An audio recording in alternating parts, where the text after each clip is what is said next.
CBS 라디오 김현정의 뉴스 쇼. 남성연대에게 기회를 달라. 나는 한강으로 투신하려 한다. 뻔뻔스러운 간청이지만 시민 여러분들이 십시일반으로 1억 원을 빌려달라. 꼭 갚겠다. 남성연대의 성재기 대표가 지난 25일 자신의 트위터에다가 이런 글을 올렸습니다. 그리고는 다음 날 실제로 한강에 투신했습니다. 일종의 모금을 위한 퍼포먼스다. 수영을 해서 난 나올 거고 저녁에 불고기 파티를 해야겠다. 이렇게 장담을 했지만 나흘째 그는 모습을 드러내지 않고 있습니다. 이 사건을 어떻게 봐야 될까요? 특히 그의 투신을 말리지 않고 오히려 영상에 담았던 남성연대 회원들, 또 방송사 취재진들, 이들에게는 자살 방조죄가 적용이 되는 걸까요? 이 투신 예고를 보고는 진지하게 상담을 제안했던 분이 있습니다. 표창원 전 경찰대 교수, 지금부터 연결을 해보죠. 표정 교수님 안녕하세요. 네, 안녕하세요. 사실은 성재기 대표가 투신 퍼포먼스 예고했을 때 비판, 조롱, 지지 여러 가지 반응이 있었습니다만 표 박사께서는 상담을 조언하는 글을 상당히 진지하게 올리셨어요. 네네. 어떤 상황으로 판단하셨던 건가요? 저는 사실은 공개뿐만 아니고요. 그 전에 이미 7월 13일 날 예. 이 성재기 대표께서 아내분의 실종과 관련한 그 긴급한 트윗을 올린 적이 있었습니다. 아내가 실종됐다 이런 내용이었나요? 네, 그런데 그 내용이 그 실종된 아내분의 인적사항과 자동차 번호판 번호, 예. 그리고 부인 휴대전화 번호까지가 공개돼 있었고, 예. 이에 대해서 만약에 아내에 대한 우려 때문에 남성연대에 대한 부분이 비판이 제기된다면 남성연대라도 포기해서 아내를 찾겠다. 그리고 아내가 잘못되면 자살하겠다. 이런 내용이 있었습니다. 예.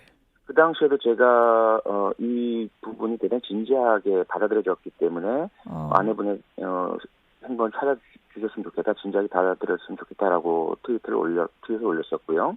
예. 그 이후에 이번에 다시 이런 공지가 일어났기 때문에 저는 표면에 드러난 그 남성연대 재정적인 문제뿐만 아니라 잘 알려져 있는 시민단체 대표신데요. 예. 성재기 대표의 어떤 상황 자체가 뭔가 그 상담을 받으셔야 될 상태라고 생각을 했고 이것이 그냥 하나의 퍼포먼스가 아니라 상당히 그 진지한 의도를 담은 말씀으로 받아들였기 때문에 예. 사실은 그 주변 분들께 좀 진지하게 그 상담을 받도록 해주십사 하는 그런 요청이었습니다. 그러니까 사실 그 트위터 예고 보고 설마 그렇게까지 하겠나 반신반의했던 사람들이 많은데 실제로도 실행에 옮길 거다. 지금 심리 상태가 그렇다라고 보신 거군요. 네, 그런 부분들이 읽혀졌죠. 그렇기 때문에 더군다나 이것이 10대 청소년이 그래도 사실 우리가 진지하게 들어봐 줘야 하는데 예. 40대 후반에 이미 어느 정도 알려져 있고요. 상당히 지명도 있으신 분이기 때문에 그분이 공개적으로 올린 이런 내용은 상당히 진지하게 우리가 받아들여 줬어야 하는 문제였죠. 근데 이제 이분은 그게 자살의 의도가 아니라 1억 원을 남성연대에 빌려달라 호소하면서 비겁하지 않기 위해서 나는 한강에 투신하는 거다. 그건 퍼포먼스다. 헤엄쳐서 나와서 불고기 파티하겠다. 이런 식으로 썼는데. 네, 그렇게 공개를 했죠. 그 자체가 일단 두 가지 해석이 가능하죠. 하나는 실제로 투신하지 않을 테니까 너무 거기에 대해서 진지하게 받아들이지 말라라는 의미도 들 수 있겠지만 예. 다른 하나는 실제로 투신을 할 예정인데 그것이 투신으로 받아들여지면 못하게 막을까봐 막지 않게 하려는 의도 이렇게 달리 볼 수가 있거든요. 예. 그런데 그 당시에 이제 저도 그렇게 공개를 했지만 경찰에서도 위험을 인지해서 사전 방문을 한 것으로 알고 있고요. 아하. 그 당시 이제 경찰의 방문에 대해서도 이제 성재기 대표는 누가 자살이라고 했느냐, 예.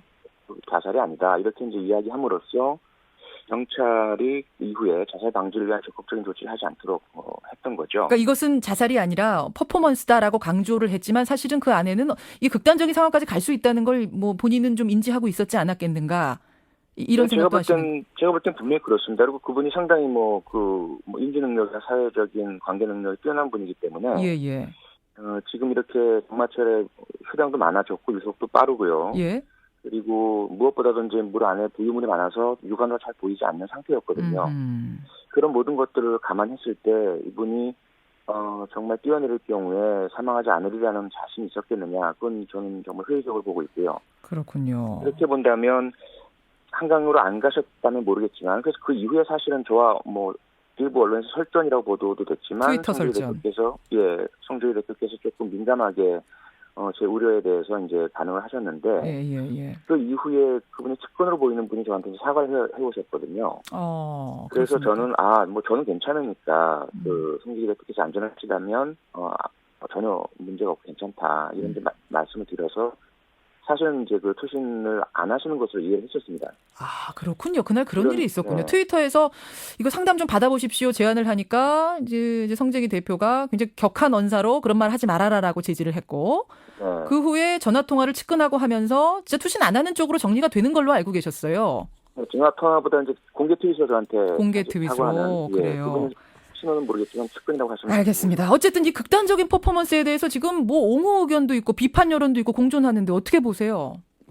전혀 이건 옹호돼서는 안 되는 거죠. 예. 일단 특히나 또 청소년이나 또 다른 재정적 혹은 여러 가지 이유에 처한 분들이 예. 목숨을 담보로 해서 만약에 문제를 해결할 수 있다라면 그렇게 하겠다라고 생각하신다면 절대로 안 되는 것이고요. 그렇죠. 또 하나는 본인이 아무리 신체적으로 뛰어나고 수용 실력이 뛰어난다 하시더라도 그런 예측 못할 강물 등에 투신하는 것은 절대로 생명을 보장받을 수 없다는 것. 이런 퍼포먼스 자체는 절대로 우리가 옹호해서는 안 됩니다. 안 되죠. 지금 이제 남성연대 회원이 성 대표가 마포대고 난간을 잡고 있다가 손을 놓으면서 떨어지는 장면을 찍어서 트위터에 올린 게 그냥 일파만파 퍼지고 있습니다. 기사들도 그냥 그 사진 갖다 붙이고 있고요. 근데 저는 네. 이거 보면서 청소년이라든지 심신이 미약한 사람에게는 이게 굉장히 자극적인 장면이 되지 않을까 걱정도 되더라고요. 네. 굉장히 자극적이기도 하고 모방 충동을 불러일으킬 수도 있고요. 예. 또는 그 지인을 잃은 분들에게는 대단히 충격적 슬픔으로 다가설 수도 있고요. 그렇죠. 그런 것도 있고. 네. 네. 예. 그 한 가지 또 생각해 볼 문제는 그 투신 현장에 사람들이 있었습니다. 일종의 구경꾼들이 있었어요. 남성연대 회원들이 있었고 공영방송 KBS의 취재진이 카메라 들고 있었고 이건 어떻게 생각하세요? 그 사진만 보자면 대단히 좀 잔혹스러운 모습이죠. 그렇죠. 그 사람이 목숨을 잃을 순간에 그럴 수 있는 순간에서조차 사진을 찍고 남기고 또는 자신들의 단체 목적을 달성하겠다라는 대단히 잔인한 사람들의 모습으로 비춰질 수 있거든요. 그런데 문제는 그분들의 주장은 또 다른 면이 있죠.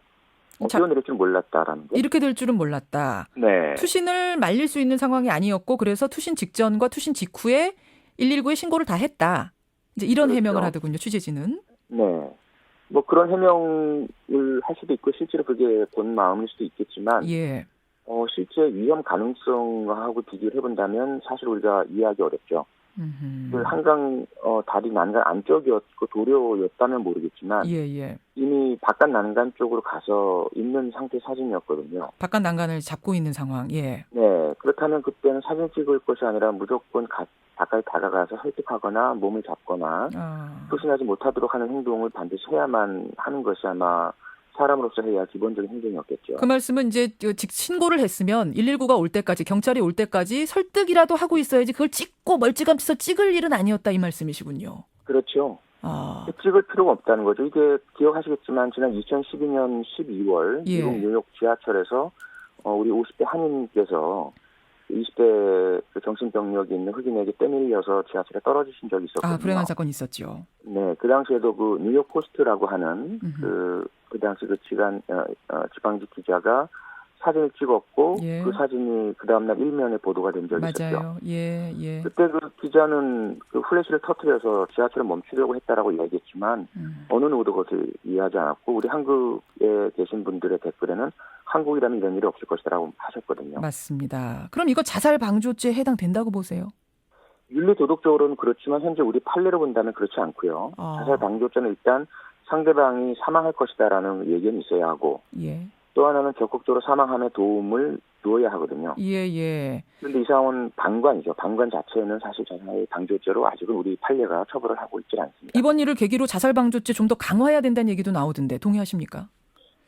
아마 그 부분보다 더 중요한 것은 제가 말씀드렸다시피 이 공개 자살 예고 같은 경우에는 일단 그 응급조치가 들어가야 하거든요. 상담이라든지 자살 시도 방지를 위한. 그런데 그런 부분들이 법적인 장치가 없습니다. 알겠습니다. 그것이 더 중요합니다. 네. 참 안타까운 사건이고 이런 일이 더 이상은 정말 있어서는 안 되겠다는 이런 생각을 하게 하는데요. 표창원 교수님 고맙습니다. 네, 고맙습니다. 표창원 전 경찰대 교수였습니다.